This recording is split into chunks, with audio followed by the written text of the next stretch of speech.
विद्यार्थियों? हमने अपने पिछले कालखंड में परिक्षेपण की माप में मानक विचलन की विभिन्न विधियों के बारे में पढ़ा था। कल्पित माध्य विधि, वास्तविक माध्य विधि, है ना, पद विचलन विधि। आज के इस कालखंड में हम परिक्षेपण की माप की आरेखीय विधि के बारे में पढ़ेंगे और इस विधि को कहते हैं लॉरेंज वक्र। क्या कहते हैं? लॉरेंज वक्र। आपने देखा कि परिक्षेपण की माप की जितनी विधियों का अध्ययन हमने किया, चाहे वो परास हो, चतुर्थक विचलन हो, माध्य विचलन हो या प्रमाप विचलन हो, मानक विचलन हो, सभी में परिक्षेपण की जो माप आती है वह एक संख्या के रूप में आती है। कैसे आती है? उत्तर कैसे आता है? एक संख्या के रूप में आता है। लेकिन लॉरेंज वक्र ऐसी विधि है जिसमें हम आरेख के माध्यम से बता सकते हैं कि किसी समंक श्रेणी में जो केंद्रीय प्रवृत्ति से समंकों का जो विचलन है या परिक्षेपण है वो किस प्रकार का है। तो लॉरेंज वक्र कैसे बनाए जाते हैं, आज के इस कालखंड से हम इसको जानेंगे। यहाँ पर हमने पाठ्यपुस्तक से एक प्रश्न लिया हुआ है और इस प्रश्न में बताया गया है कि ये कुछ आय वर्ग दी हुई है, 0 से 5000, 5000 से 10,000, 10,000 से 20,000, 20,000 से 40,000 और 40,000 से 50,000 और इसकी बारंबारता दी हुई है। मतलब 0 से 5,000 आय वर्ग वाले 5 परिवार हैं, 5,000 से 10,000 आय वर्ग वाले 10 परिवार हैं, 10,000 से 20,000 आय वर्ग वाले 18 परिवार हैं, 20,000 से 40,000 आय वर्ग वाले कितने परिवार हैं?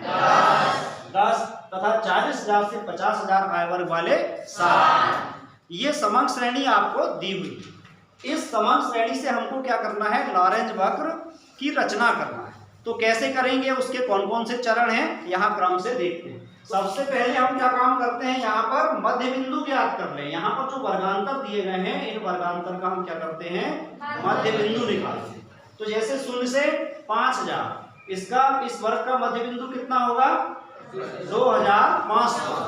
5,000 से 10,000, इसका मध्य मूल्य क्या है? 5,500। 10,000 से 20,000, 15,000। 20,000 से 40,000, 30,000। 40,000 से 50,000 का मध्य मूल्य 45,000। इसके बाद क्या करना है? इन मध्य मूल्यों का आवृत्ति से गुणा करना है। मतलब मध्य मूल्य 2,500 रुपए कमाने वाले 5 परिवार, तो इन 5 परिवारों की कुल आय कितनी है? तो कुल आय को निकालने के लिए हम क्या करते हैं? इस मध्य मूल्य का आवृत्ति से गुणा करते हैं। तो गुणा कर दें, 5 का गुणा 5 शून्यम 0, 5 शून्यम 0, 5 पंजे 25 के 5 हासिल 2, 5 दूनी 10 और 2 12। इसी तरह 10 का गुणा यहाँ 7,500 में करेंगे, तो 10 का गुणा करते हैं तो सीधे हम क्या करते हैं? 10 का 1 शून्य लगा करके संख्या को वैसे ही लिख देंगे। ठीक। अब यहाँ पर 18 आवृत्ति है और मध्य मूल्य कितना है? 15,000। तो हम 18 का गुणा कर देंगे 15,000 में। देखिए यहाँ 18 शून्यम 0, 18 शून्यम 0, 18 शून्यम 0 और 18 पंजे कितना? 90 का 0 हासिल 9 और 18 एकम 18 और 9, हाँ, तो कितना आ गया ये? 2,70,000। इसी तरह 10 का यहाँ 30,000 से गुणा होगा तो इसमें 1 शून्य और लग जाएगा, 3 लाख। यहाँ पर 45,000 में 7 से गुणा करना है तो 7 शून्यम 7 शून्यम 7 शून्यम 7 पना 35 के 5 हासलाई 3, 7 चौके 28 और 3 31, 3,15,000। अब इस कुल आय का हम क्या कर देंगे? योग कर देंगे। 0 दहाई में भी 0 आ जाएगा, सैकड़े जोड़ें 5, यहाँ पर 5 का ये 5 आ गया, 1000 वाला अंक जोड़ें 2, 5 और 2 7, 7 और 5 12 के 2 हासिल 1, 1 और 1 2, 2 और 7 9, 9 और 7 16, 16 यहाँ 1 17, 17 के साथ हासिल 1, 2 और 1 3, 3 और 3 6 और 3 9, तो संख्या क्या आ गई? 9,72,500। ये क्या है? सभी परिवारों की आय है।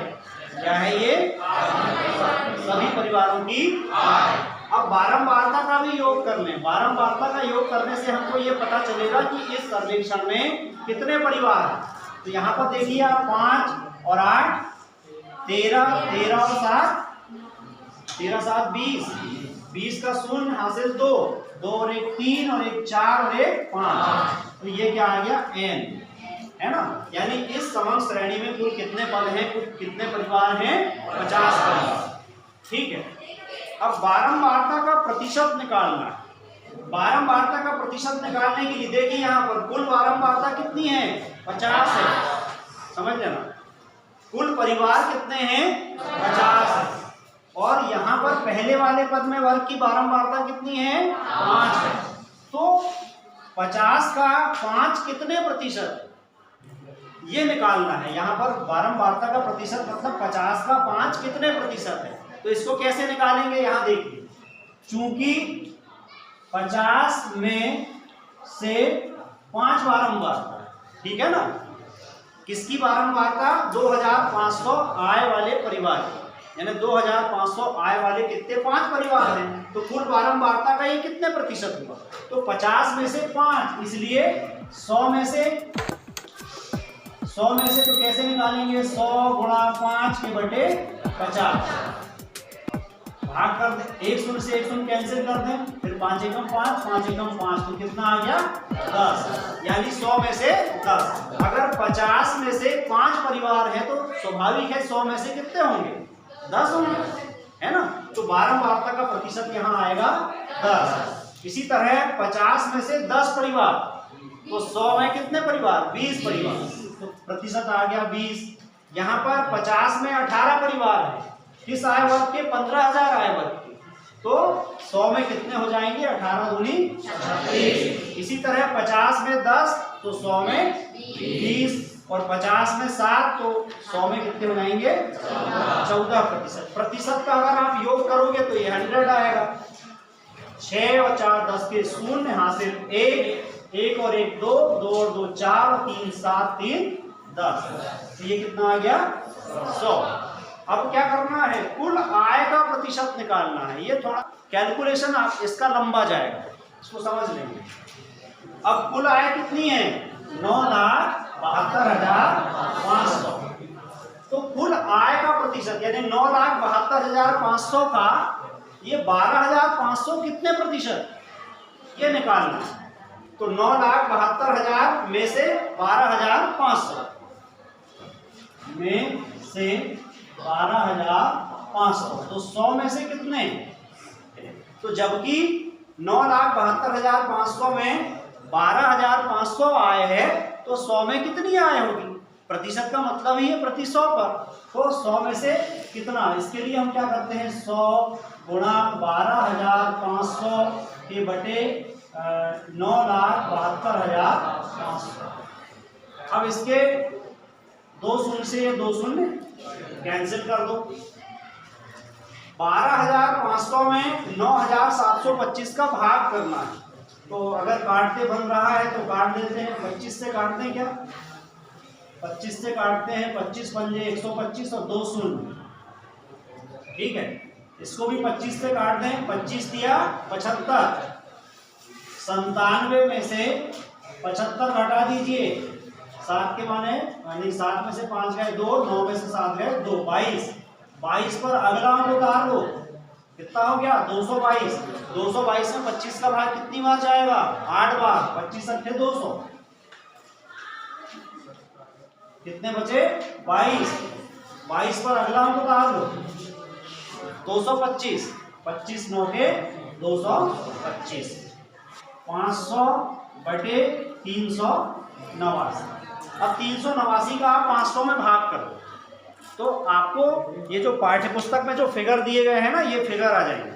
कितना है? 1.29। कितना है ये? 1.29। मैं करके इसलिए बता रहा हूँ क्योंकि आपकी पाठ्य पुस्तक में पूरी तालिका बनी हुई है।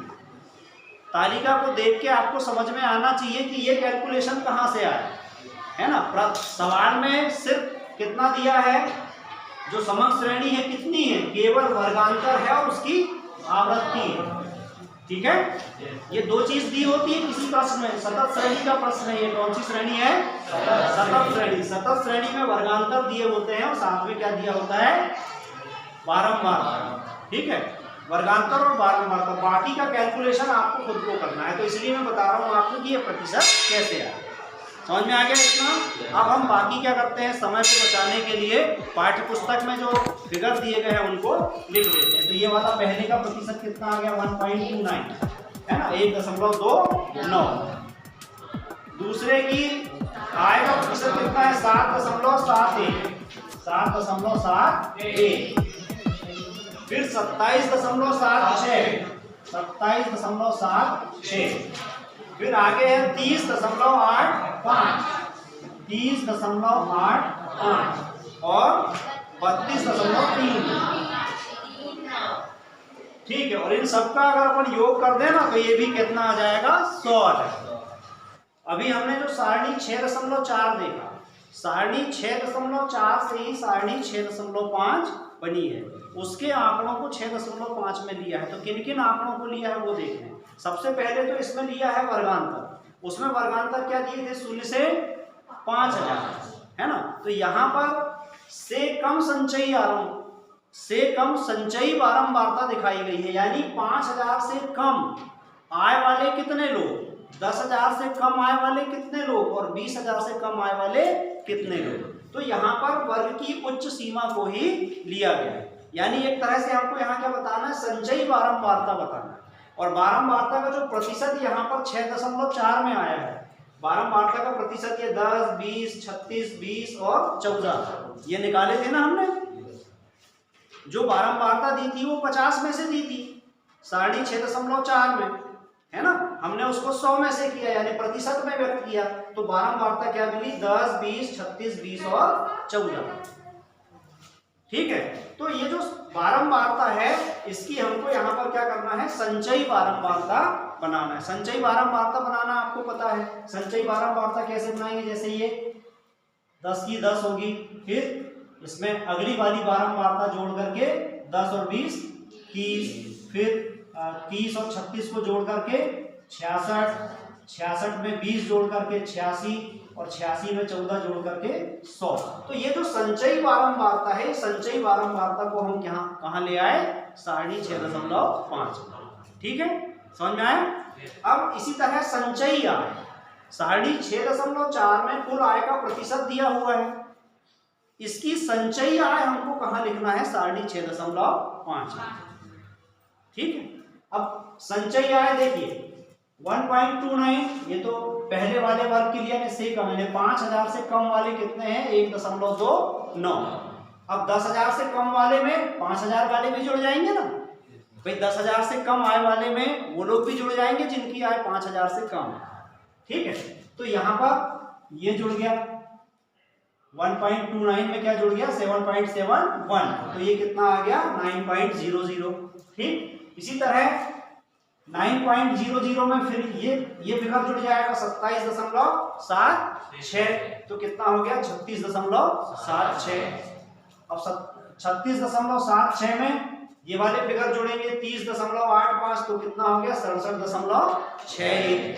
और 67.61 में हम 32.39 जोड़ देंगे तो कितना आ गया। तो हमने ये कहां से लिया है, यहाँ 6.4 में जो कुल आय का प्रतिशत दिया था उसी का संचयी आय का प्रतिशत यहाँ लिखा है। अब जो लारेंज वक्र हम बनाएंगे, वो लारेंज वक्र बनाने के लिए हमको इन्हीं फिगर का ध्यान रखना है। ठीक है, संचयी बारंबारता ये व्यक्तियों की या कर्मचारियों की बारंबारता है। इसको हमने लिया है एक्स अक्ष पर, जो क्षैतिज अक्ष होता है ना, इसको हम कौन सा अक्ष बोलते हैं, एक्स अक्ष। एक्स अक्ष पर हमने लिया कर्मचारियों की संख्या का संचयी प्रतिशत। ठीक है, मतलब ये वाला काला। और संचयी आय को हमने कहाँ लिया है, संचयी आय को लिया है हमने वाई अक्ष। तो ये ग्राफ पेपर में जब हम बनाते हैं तो ये बनाने में हमको बहुत सुविधा रहती है, लेकिन हम अगर प्लेन पेपर पर बना रहे हैं तो हमको दूरियों का अनुपात ध्यान में रखना पड़ेगा। जैसे हमने यहाँ पर क्या किया, ये जो लाइन खींची है पूरी लाइन, आड़ी लाइन और खड़ी लाइन समान लंबाई की खींची है और उसमें 20-20 पर निशान लगा दिए हैं। जैसे कर्मचारियों की संख्या तो 20, 40, 60, 80 और 100 समान दूरी पर चिन्ह लगा करके हमने लिख दिया है ना। इसी तरह हमने y अक्ष में भी 20, 40, 60, 80 और 100 समान दूरी पर चिन्ह लगाया और दोनों मान अगर आप कॉपी में बनाते हैं तो 10-10 सेंटीमीटर की लाइन खींचिए। तो आड़ी और खड़ी दोनों ही लाइनें समान लंबाई की खींचेंगे और उसमें समान दूरी पर चिन्ह लगा लेंगे। अब उसमें आपको प्रश्न के अनुसार जैसे देखिए संचयी बारंबारता का प्रतिशत कितना है 10। अब 10% कर्मचारियों की संचयी आय कितनी है 1.29। यहाँ आप देख रहे हैं ना कर्मचारियों की संख्या का संचयी प्रतिशत कितना है 10, लेकिन इन 10% कर्मचारियों की आय कितनी है 1.29। तो 1.29 और 10 का सीध मिलाओ आप, ये देखिए 1.29 एकदम 0 के करीब आएगा है ना। 1.29 एकदम शून्य के करीब है, तो ये हमने 10 से थोड़ा सा ऊपर यहाँ पर लिया हुआ है, तो ये हो गया बिंदु ए। इसी तरह 30% संचयी बारंबारता का दूसरा प्रतिशत कितना है 30 और 30 के सामने आय कितनी है 9। तो यहाँ पर संचयी कर्मचारियों की संख्या का जो प्रतिशत है कितना 30। अब 30 की जोड़ी 30 की सीध मिलाइए और इधर 9 की सीध मिलाइए तो यहाँ पर लगभग ये बिंदु मिलता है बी। इसी तरह अगली जो संचयी बारंबारता है 66, तो 66 और 66 की जो संगत आय है कितनी है 36.76। तो 66 और 36.76 इनकी सीध मिलाइए तो बिंदु मिलता है सी। इसी तरह संचयी बारंबारता का प्रतिशत है 86 और 86 की संगत आय कितनी है 67.61। तो इसको आप ये बिंदु मिलता है डी। अब इन ए बी सी और डी बिंदुओं को और ई बिंदु को आपस में मिला दें। कहां से मिलाएंगे 0 से स्टार्ट करेंगे, तो 0 से ए को मिलाया, ए को बी से मिलाया, बी को सी से मिलाया, सी को डी से और डी को फिर ई से। तो यहां पर आप देख रहे हो कि अगर हम 0 से ई को सीधा मिला दें, सबसे पहले तो हम यही काम करें कि 0 को इस रेखा से यानी 100 इधर भी 100% है और इधर भी 100% है ना। ये आय का प्रतिशत है, ये कर्मचारियों की संख्या का प्रतिशत। तो 100 वाली लाइन को हमने ऊपर ले जाकर के यहां मिला दिया, ठीक है। और इस बिंदु ई को किससे मिला दिया 0 से। तो ये क्या हो गई एक तरह की केंद्रीय प्रवृत्ति हो गई। इसको हम कहते हैं समवितरण रेखा। क्या बोलते हैं समवितरण रेखा। समवितरण रेखा का मतलब आप ये समझ लो कि जैसे किसी देश में आय का समान वितरण, आय का समान वितरण, तो समान वितरण कैसा होना चाहिए इस रेखा पर होना चाहिए। सब लोगों की आय बराबर है इस रेखा पर, कैसी सभी लोगों की आय कैसी है बराबर। लेकिन वास्तव में ऐसा होता है क्या सभी लोगों की आय बराबर होती है क्या। एक परिवार में जैसे अपन ने एक सवाल इससे पहले लिए थे, एक परिवार में मान लो 5 लोग कमाते हैं, एक 10,000 कमाता है, एक 5,000 कमाता है, एक 20,000 कमाता है, एक 40,000 कमाता है और सबकी आय मिलाकर के मान लीजिए हो जाती है 1 लाख। ठीक है, सबकी आय मान लो कि मिलाकर कितनी होती है 1 लाख। अब 5 लोग कमाने वाले हैं, अगर हम औसत निकालेंगे तो कितना आएगा, एक एक पर 5 का भाग देकर के 20,000। प्रत्येक की आय कितनी होगी 20,000 होगी, है ना। लेकिन वास्तव में सबकी आय 20,000 है क्या, है ना। कुछ लोग 20,000 से कम आय वाले हैं, कुछ 20,000 से अधिक आय वाले भी हैं, ठीक है। तो समवितरण रेखा क्या है, समवितरण रेखा मतलब ये आय के समान वितरण को दिखाती है, लेकिन वास्तव में ऐसा होता नहीं। तो यहाँ पर ये जो वक्र बना, यानी इस समम श्रेणी से गणना करके हमने जो लॉरेंज वक्र बना है, ये वाला वक्र क्या कहलाएगा, लॉरेंज वक्र कहलाएगा। और ये वक्र जो है लॉरेंज वक्र कैसा है, ये समवितरण रेखा से अलग है, दूर है, ठीक है। इतना समझ में आ गया। इसका मतलब ये है कि यहाँ पर आय की असमानताएं हैं और समवितरण रेखा से ये वक्र जितना दूर होगा हम कहेंगे कि समाज में उतनी ही ज्यादा असमानताएं।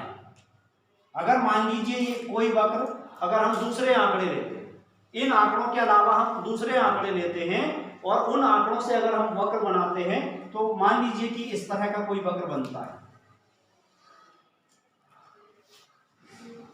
मान लीजिए कि इस सारणी के अलावा 6.5 सारणी के अलावा और कोई आंकड़े आपने लिए और उससे गणना करके आपने एक इसी रेखा पर, इसी लॉरेंज वक्र पर एक वक्र और बनाया। मान लो कि ये मध्य प्रदेश का है, मध्य प्रदेश में लोगों की आय का या कर्मचारियों की आय का लॉरेंज वक्र है। ठीक, अब यहां पर जो दूसरा वक्र बना हुआ है, मान लीजिए कि ये उत्तर प्रदेश का है, उत्तर प्रदेश। ठीक है, उत्तर प्रदेश में कर्मचारियों की आय का लॉरेंज वक्र। अब यहां पर आप देखो कि समवितरण रेखा से कौन सी लाइन दूर है? उत्तर प्रदेश की। ठीक है ना, समवितरण रेखा से उत्तर प्रदेश की लाइन और ज्यादा दूर है। इसका मतलब यह है कि मध्य प्रदेश की तुलना में उत्तर प्रदेश में आय की असमानताएं ज्यादा है। ठीक है, तो लॉरेंज वक्र समवितरण रेखा के जितने करीब होगा उतना ही हम कहेंगे कि समाज में या सरकार में कर्मचारियों का जो वेतन है, कर्मचारियों की जो आय है, उसकी असमानता कम है। तो लॉरेंज वक्र जितना समवितरण रेखा के करीब होगा उतना ही कहा जाएगा कि वह अच्छा है, यानी असमानताएं कम। और लॉरेंज वक्र दूर होगा तो हम कहेंगे कि असमानताएं अधिक। तो यहां पर हमने जो अपकिरण की माप को किसमें व्यक्त किया है? एक वक्र या आरेखीय रूप से व्यक्त किया। इस लॉरेंज वक्र की सहायता से हम क्या कर सकते हैं? किसी दो स्थानों में लोगों की आय का तुलनात्मक अध्ययन कर सकते हैं, है ना। इसी में हम कई सारे लॉरेंज वक्र बना सकते हैं, 2 से अधिक भी बना सकते हैं। अभी हमने उत्तर प्रदेश का आंकड़ा लिया, हम बिहार का भी ले सकते हैं, आंध्र प्रदेश का भी ले सकते हैं, गुजरात का भी ले सकते हैं, है ना। तो ऐसे विभिन्न आंकड़ों को हम एक लॉरेंज वक्र में प्रदर्शित करके और उनका तुलनात्मक अध्ययन कर सकते हैं। तो समझ में आ गया लॉरेंज वक्र क्या है? अपकिरण को मापने की आरेखीय विधि है। इससे हम 2 विभिन्न स्थानों या 2 विभिन्न देश के लोगों की आय आदि की असमानता का तुलनात्मक अध्ययन कर सकते हैं। तो लॉरेंज वक्र हमको तुलनात्मक अध्ययन करने में सुविधा प्रदान करता है। ठीक है, तो आशा है आज के इस कालखंड से आप लॉरेंज वक्र बनाना तथा लॉरेंज वक्र का प्रयोग कहाँ कब किया जाता है यह अच्छी तरह समझ गए होंगे। अगर अभी तक आपने हमारे चैनल को सब्सक्राइब कर लीजिए, बेल आइकन को भी क्लिक कर लीजिए, जिससे कि आपको आगे इसी तरह शैक्षिक वीडियो देखने को मिलते रहें। तो मिलते हैं अगले वीडियो में किसी नई विषय वस्तु के साथ। तब तक के लिए नमस्कार, जय हिंद।